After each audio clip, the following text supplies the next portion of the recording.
Hi, I'm Phyllis. I'm Sam. And I'm Deanna. And you're watching Word of Mouth. The surgeon said it was okay, sweetie. When? 10, 15 minutes ago. Why didn't anyone come and get me? Family only, Adam. What? They asked that it be family only for now. Who did? The surgeon? Just for now, sweetie. He seemed pretty adamant. Family only? I guess they can't have too many people in the room Not because people. he just went through major Who do you think he's been living with for the past 4 years? Next fall is about a couple, Adam and Luke has just been hit by a car. And so he's in a coma in a hospital. You've got the couple who are the whole center of the play. You have several friends that come into play, and you have the parents of Luke. It's centered around the hospital waiting room, and it goes back and tells the story of Luke and Adam through a bunch of different flashbacks. It starts off how they met, and then it goes into, where they started their, relationship. One of the first flashbacks we see after Luke and Adam meeting for the first time is Luke telling Adam that he's Christian. And Adam is very confused and very curious and pretty skeptical. There was a dynamic between the one partner being non-religious and one person being extremely religious. So you had this tipping of the scale back and forth on all points always being made. The yin and the yang and the push and pull of the whole play was all about really the religious context. The whole thing is about faith and accepting death and what that might mean for everybody affected.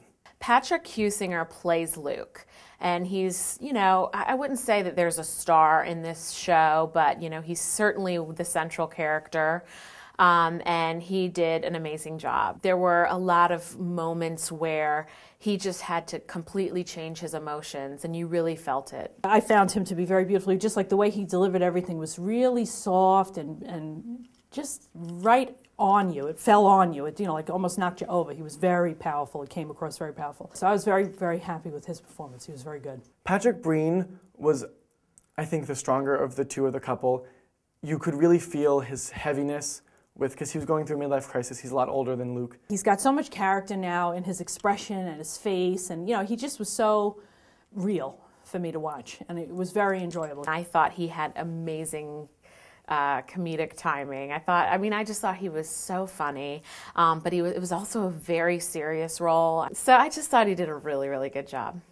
Maddie Corman as Holly was really interesting. I liked her. She was funny.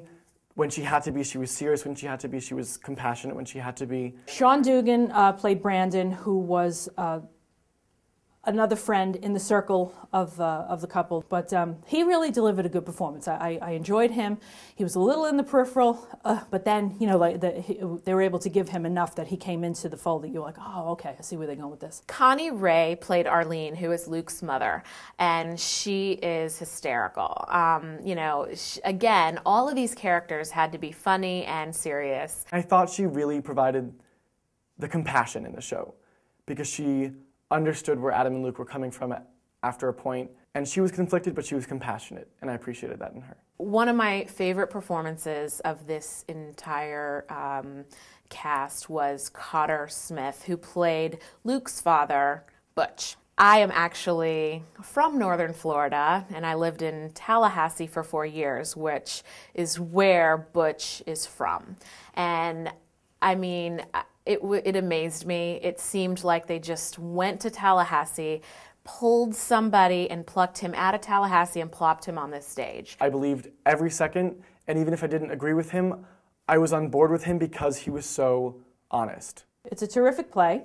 It's new, and it's a pleasure to see new things. As much as you like to come and see something great being revived, it's nice to know that there's still good work being done and new things coming. I will go on record right now saying I hope this wins a Tony, and I thought it was absolutely probably the best play I've ever seen.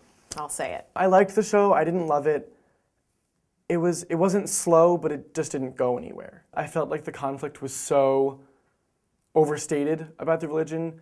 It was every single fight they had drove back to that, which makes sense, but it got tiresome. It seems like there's so much stereotypes against Christians, and I think that's kind of I don't think any stereotypes are good. either way you look at it. So I just felt like it was very refreshing to see that it wasn't, a play like that. There was a lot of different points which were quick and undertones and funny and just rolled right along.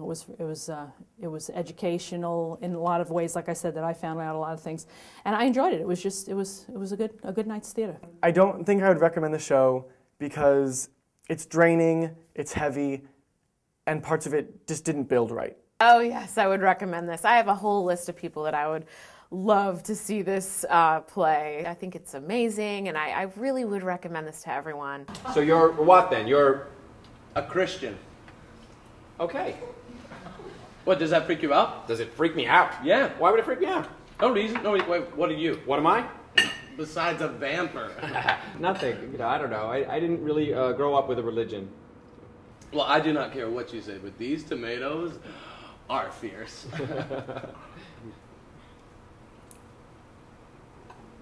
You're gay though, right?